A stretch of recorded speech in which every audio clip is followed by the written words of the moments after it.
some people are concerned about sulfites, that they have some allergies. So what are some sulfite-free wines? Well, there is no such animal. Sulfites are a naturally occurring compound in the skins of the grapes, and so there's no such thing as a no sulfite wine. There are no sulfite added wines. So sulfur dioxide is something that's used at the end of the fermentation process to halt fermentation. When they've decided that the alcohol level is high enough in the winemaker sometimes will add a little bit of sulfur dioxide to the barrel, which immediately arrests the fermentation process. And so some wines have it, some wines don't. All wines in the U.S. have to have that on the label if sulfites are added to the wines.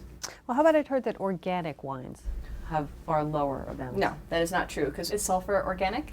Well, it is, but Yes. never listen to hearsay, right? Yes. So no organic. Yes. All right, so let's try it a different way then. What has the lowest amounts of sulfites? Is there such a thing?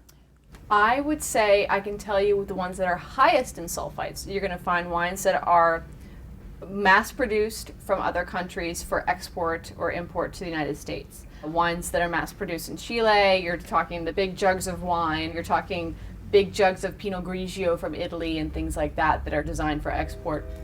And the reason why is that wine becomes very unstable during transportation. It goes on a container ship, it spends weeks out there, it goes in a warehouse, it goes on trucks. So they're looking for stability of that wine despite temperature fluctuations. So a lot of times they will add sulfur to those wines to keep them stabilized. So better wineries and smaller wineries are not going to do it for those purposes. It's just not what they believe in. So stay away from mass-produced quantities of jug wines and things like that. And specifically, if you have a sensitivity to sulfur, which many people do, a lot of times it causes migraines or a histamine kind of reaction, allergic reaction for many people. They get red in the face. I get red in the face after a glass of wine anyway. But for those people, you really want to stay away from two wines in particular that are very high in sulfur dioxide, one of them being Pinot Noir, because Pinot Noir is very difficult to grow and the grape is prone to rot. So winemakers tend to spray sulfur over the vineyards to prevent this particular type of mildew or mold from growing on the grapes, which is organic. It's totally fine and an acceptable practice, but if you have a sensitivity to sulfur, you want to stay away from Pinot Noir in general. The other wine, of course, is Chardonnay. Chardonnay, because it's actually a distant cousin of Pinot Noir, you really want to stay away from Chardonnay if you have a sensitivity to sulfur. How about, is this a place then, based on what you're saying, that you should buy local wherever possible, just from like local vineyards?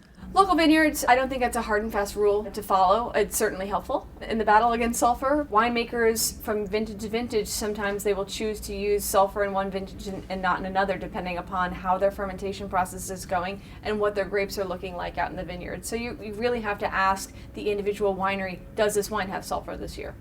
Okay. Thank you, Amy Dixon, You're the Blind Sommelier. Oh, my pleasure.